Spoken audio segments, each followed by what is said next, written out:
बिस्मिल्लाहिर्रहमानिर्रहीम। अस्सलाम वालेकुम नाज़रीन, फ़िदा दिल हूँ और आप डेली मैदान देख रहे हैं। मेरे साथ इस वक्त मौजूद हैं इरफान खान, पेशावर के सीनियर सहाफ़ी हैं और ये अहाता है खैबर पख्तूनख्वा असम्बली का।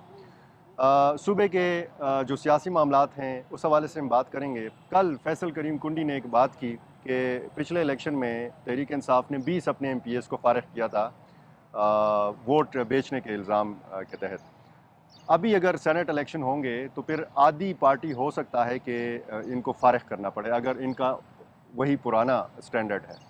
इरफान खान से हम इस मामले के ऊपर भी बात करेंगे और खैबर पख्तूनख्वा असम्बली का इजलास क्यों नहीं बुलाया जा रहा, जो मखसूस नशस्तों का मामला है और उस पर हलफ बर्दारी का मामला है, ये कहाँ तक पहुँचा है। और दूसरा एक अहम मामला जो है वो है वफाक और सूबे के ताल्लुकात। इरफान, बताइएगा, ये जो फैसल करीम कुंडी ने इशारा किया है, क्या वाकई अंदर कोई बगावत है, अंदर कोई ऐसा ग्रुप है या ऐसे लोग मौजूद हैं कि जो सेनेट इलेक्शन में जब खुफिया रायशुमारी होगी तो उसमें फिसल सकते हैं? बिल्कुल, आपने ठीक फरमाया फिदा साहब, इसी तरह है। और पहली बात तो ये है कि यहाँ पर हुकूमत में बहुत सारी चीज़ें चल रही हैं। हम्म, अगरचे अली अमीन गंडापुर साहब वज़ीर-ए-आला तो हैं, हम्म, लेकिन उन पे पार्टी के अंदर से ये इल्ज़ाम लग रहा है कि ये भी एस्टेब्लिशमेंट के साथ मिले हुए हैं और अच्छा। उनकी आशीर्वाद इनको हासिल हैं। हम्म, जो एक 11 कोर में मीटिंग हुई थी हम्म। और वो गए थे, तो उन पे भी पार्टी के अंदर उन पर बहुत उनको तनकीद का निशाना बनाया गया था कि लेकिन आप इरफान, अपनी वो तो कैबिनेट वो तो क्यों वो तो लेके गए। वो तो एक मीटिंग थी ना। जी, और मुतअद्दिद मरतबा अली अमीन वो तो चुप चुप के जाते रहते हैं। अडियाला जेल भी गए हैं, हाँ, वहाँ भी मुलाकातें उनकी वो तो हैं। चुप-चुप के जाते रहते हैं हम्म, और वो रूटीन बन गई है अब। हाँ, तो जो है इस वक्त पार्टी का कोई एज़ सच लीडर नहीं है। इमरान खान साहब जेल में हैं। हम्म, जो 3-4 लोगों को अंदर जाने की इजाज़त है, हम्म, बैरिस्टर गौहर साहब हैं, अली अमीन साहब जाते हैं, हम्म, बाहर आ जाते हैं, कोई किसी को कोई पता नहीं चल रहा और ना उस खबर की फिर कन्फर्मेशन होती है हम्म, कि खान साहब ने ये इंस्ट्रक्शन दी है, ये दी है। हम्म, इसी वजह से कैबिनेट की जब वो बन रही थी, काबीने में जो लोग शामिल हो रहे थे, तो उसमें से भी ये बातें आ गई हैं कि कुछ सीनियर्स को हटा दिया गया और उनके नाम थे, उनको शामिल नहीं किया गया। यानी अच्छा। शुरू में हमने सुना था कि स्पीकर सूबाई असम्बली के आकिबुल्लाह के नाम पर इत्तेफाक हुआ था और हाँ, वसत कैसर ने जेल से बाहर आ के तो हाँ, मीडिया को बताया था। हाँ, ऐलान बाद में से। उनका नाम ड्रॉप हो गया और बाबर सलीम स्वाति साहब का नाम निकल आया। हम्म। तो इसी तरह की चीज़ें हैं कि किसी को कोई पता नहीं और ना उन खबरों की कन्फर्मेशन होती है कि वाकई मतलब हाँ ये आपका बातें ये हैं कि मतलब आपका ये है कि एक लिस्ट जो थी, जो पहले से तैयार थी, उसमें फिर तब्दीली आ गई, हाँ, बिल्कुल। लोगों के नाम निकाले गए। और इसी तरह कैबिनेट में भी कि जो अच्छा। सीनियर पार्लियामेंटेरियन है मुश्ताक गनी साहब, हाँ। उनको शामिल नहीं किया गया। ताज मोहम्मद तनन साहब के बारे में कह रहे थे कि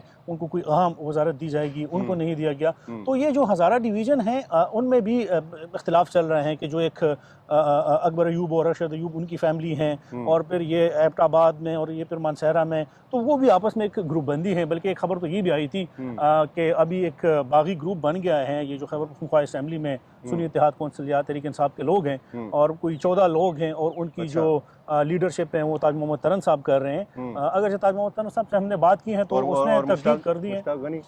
वो भी इनमें शामिल हैं, हम्म, लेकिन चूंकि वो फ्रंट पे आ नहीं रहे। हम्म। अगरचे एक मीटिंग हुई थी हमारी इतलात के मुताबिक कि वो इधर ही पेशावर में कहीं हुई थी। अच्छा। और इरफान, हम सहाफ़ियों के ऊपर ये इल्ज़ाम लगाया जाता है कि जब कुछ भी नहीं होता तो हम इस तरह की खबरें गढ़ लेते हैं, बना हम्म, लेते हैं। हम्म, तो ये जो इतलात हैं, 14 की तादाद आपने बताई और ये भी बताया कि जी मीटिंग भी हुई थी। तो अगर मीटिंग वाकई हुई थी तो फिर तो इसका मतलब है कि कुछ है अंदर। कुछ ना कुछ ज़रूर चल रहा है, क्योंकि हम्म, ये जो मैंने हज़ारा डिवीज़न की बात की है कि वहाँ पर कुछ नाराज़ लोग जो हैं ना, और हम्म, उसमें फिर शामिल हो गए हैं मालाकन डिवीज़न के भी कुछ लोग हम्म, कि उनको वजारतें नहीं दी गई हैं, उनको साइड लाइन भी किया गया है। हम्म, तो उनका भी यही सवाल है हम्म, कि इमरान खान साहब से तो हमारी मुलाकात होती नहीं है, हम्म, ना हो रही है। हम्म, तो गंडापुर साहब को किसने कहा, या जो जो कैबिनेट बनी है हम्म, ये किसके कहने पर और किसकी सिफारिश पर बनी है। हम्म, तो ये चीज़ें अब चल रही हैं और ये आहिस्ता आहिस्ता आनी शुरू हो जाएंगी, क्योंकि ये पहली बार नहीं है। हम्म, पहले भी इस तरह होता रहा है कि परवेज़ खटक साहब के वक्त से हम देख रहे थे कि एक डिप्टी स्पीकर सूबाई हम्म, असम्बली थे, इकराम शाहिद साहब हम्म, कोहाट के जो थे, और एक मसला बन गया था, एक ग्रुप बन गई थी, हम्म, जावेद नसीम साहब थे उसमें। तो हम्म, ये एक मसला बन गया है हम्म, उसमें। और गंडापुर साहब ने बड़ी होशियारी का काम ये किया है कि जो सीनियर पार्लियामेंटेरियन को इसलिए साइड लाइन पे किया है, नए लोग आ गए हैं, उनको पता ही नहीं है, कैबिनेट मीटिंग होती है, कोई वहाँ पर बोलता भी नहीं है, अगर कोई बोलना शुरू कर देता है तो उनको चुप कराया जाता है। तो उनको अपनी एक ऐसी टीम चाहिए थी कि बस वो जो कुछ कहें और वो उनको मान लें। उनको ऐसे लोग नहीं चाहिए थे मुश्ताक गनी टाइप के लोग के, वो तो समझदार हैं, वो तो चीज़ों को समझता है।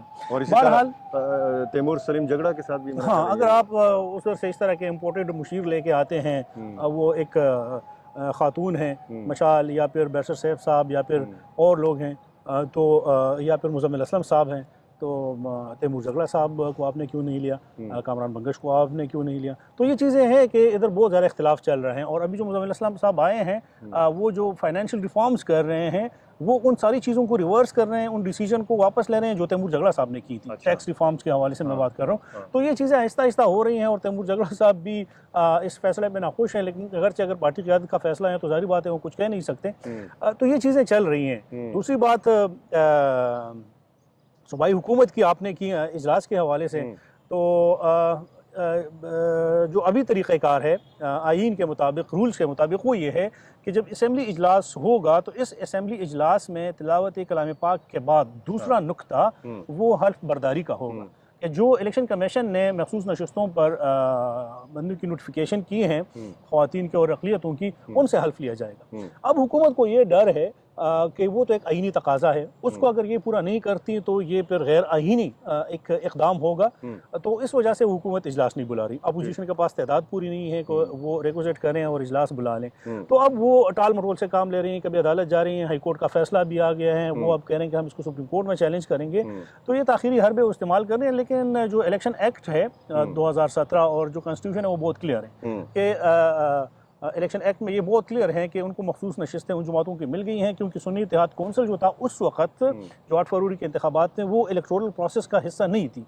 बाद में उन्होंने ज्वाइन किया तो वो जमात अब उसमें शामिल हो गए, लेकिन चूँकि अगर उन्होंने इलेक्टोरल प्रोसेस में हिस्सा नहीं लिया तो उस बुनियाद पे इनकी मखसूस नशिस्तें नहीं बनती। और ये मैं नहीं कर रहा हूँ, अभी जो ज़िमनी इलेक्शन हुआ है उसमें तो अब वो पार्लिमानी पार्टी बन गई है सुन्नी इत्तेहाद कौंसिल। तो ज़िमनी इलेक्शन से पहले तो जनरल इलेक्शन हुए थे। जनरल इलेक्शन बहुत बड़ा इलेक्शन होता है, ठीक है, उसी बुनियाद पे ये फार्मूला थे। नहीं, इस नुक्ते से फ़ायदा उठा सकते हैं? नहीं, इलेक्शन एक्ट बहुत बिल्कुल क्लियर है। अच्छा। उसमें ये है कि जो जनरल इलेक्शन होते हैं और उसमें जो पार्टी इलेक्टोरल प्रोसेस का हिस्सा बन जाती हैं और मखसूस नशिस्तें पर उनको मिलती हैं, बेशक अगर उन्होंने लिस्टें जमा ना की हों, पहले जो प्रायोरिटी लिस्ट जमा होती है। इरफान, मैं ये समझने की कोशिश कर रहा हूँ कि सुन्नी इत्तेहाद कौंसिल अब बाकायदा असेंबली का हिस्सा है। हाँ, वो है, ठीक है, क्योंकि उसी के टिकट के ऊपर, उसी के इंतखाबी निशान के तहत जो है लोग मुंतखब होकर आ रहे हैं। कौमी में भी ज़िमनी इलेक्शन में आ रहे हैं। ज़िमनी इलेक्शन में, अच्छा। हाँ, तो जनरल इलेक्शन में तो नहीं आए ना, ये जो इधर जितने बैठे हैं ठीक है, वो तो अभी आए हैं। सही है। वो उसके बाद इनका अगर कोई हिस्सा बनता है तो वो तो ठीक है, वो तो 1-2 सीट्स हैं, वो तो इतनी ज़्यादा नहीं है। ये इलेक्शन एक्ट बिल्कुल क्लियर हैं, उसमें यह है कि वो इस प्रोसेस का हिस्सा नहीं रही, लिहाजा इसकी सीटें नहीं बनती। अच्छा। तभी तो इलेक्शन कमीशन ने इतना बड़ा फैसला किया है, और नहीं तो हाई कोर्ट ने भी ये फैसला किया है, क्योंकि उन्होंने इलेक्शन एक्ट स्टडी किया है, उन्होंने कॉन्स्टिट्यूशन को देखा है, उसकी बुनियाद पे किया है। लेकिन अब ये ज़ाहिरी बात है, ये तो नहीं छोड़ेंगे, और इसलिए भी नहीं छोड़ेंगे जो आपने बात की है सेनेट इलेक्शन के हवाले से, कि ये कोई 24-25 के करीब मखसूस नशिस्तें हैं, और ऑलरेडी इनकी यहाँ पर स्ट्रेंथ कोई 24-25 है भी तकरीबन, या 26 के करीब हैं अभी। तो ये 51-52 अपोजिशन की तादाद बन जाती है। तो अगर ये इतनी तादाद बन जाती है तो मेरे हिसाब में ये कोई कम अज़ कम दो सीटें तो कंफर्म जनरल जो हैं, और या फिर एक मामला 2 या 3 नशिस्तों का है। तो अगर 11 नशिस्तों में, लेकिन फैसल करीम कुंडी की जो बात है, इसको सूबाई हुकूमत को सीरियस लेना है, क्योंकि आप जो अंदर की बातें बता रहे हैं। अच्छा, ये जो मामला है मखसूस नशिस्तों वाला, हलफ ना लेने देने का मामला, इससे सूबे और वफाक में मज़ीद महाज़ाराई जो है वो बढ़ सकती है, और जो अली अमीन खान का जो एक अपना एक मखसूस स्टाइल है जी, इस तरह सर कि ये भी बड़ा क्लियर है कि हर महीने की 16 तारीख को और 30 तारीख को या 31 तारीख को जब वो ख़त्म होते हैं, फेडरल गवर्नमेंट खैबर पख्तूनख्वा को या फिर किसी भी सूबे को अपना वो शेयर्स दे देती हैं फंड्स के हवाले से। इस तरह नहीं है कि वफाक ने वो पैसे रोके रखे।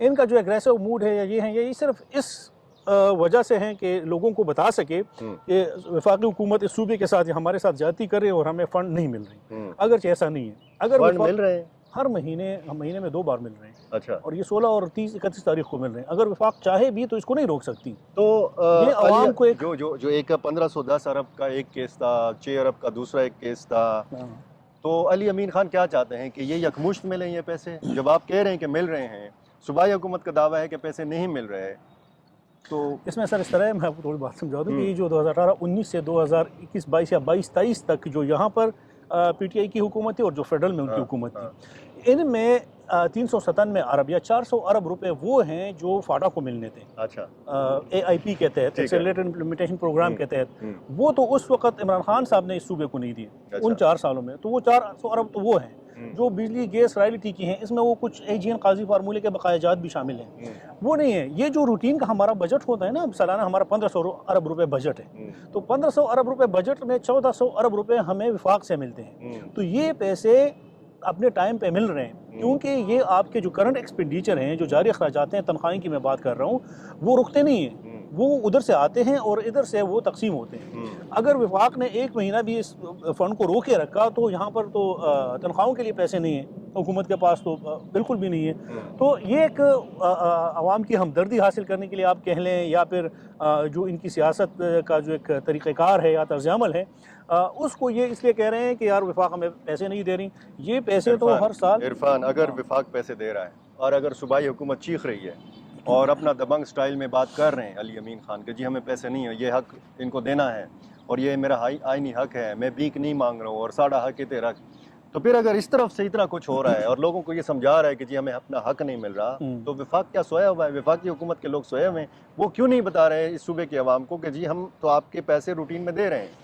यही असल बात है कि इनकी जो मीडिया मैनेजमेंट है या जो खासकर सोशल मीडिया है, कि ये लोग आवाम के नब्ज के साथ किस तरह खेलते हैं, किस तरह उनको अपनी बात पहुंचाते हैं, उसमें उनकी एक्सपर्टीज़ बहुत ज़्यादा है। शायद उनकी उतनी ना हो, उनकी ये उसमें ना हो कि हाँ, खैबर पख्तूनख्वा के अवाम को हम ये बता दें कि भाई अब ये इतना अरसा हो गया, 1 साल हमारी जो वो PDM की हुकूमत थी, अब ये हैं, तो हम हर महीने इनको इतनी इतनी पेमेंट कर रहे हैं। तो ये अब उनकी आप नाअहली कह लें या आप अदम दिलचस्पी कह लें, जो भी है, लेकिन ये है कि विफाक किसी भी सूरत अगर चाहे भी तो ये खैबर पख्तूनख्वा का फ़ंड नहीं रोक सकता।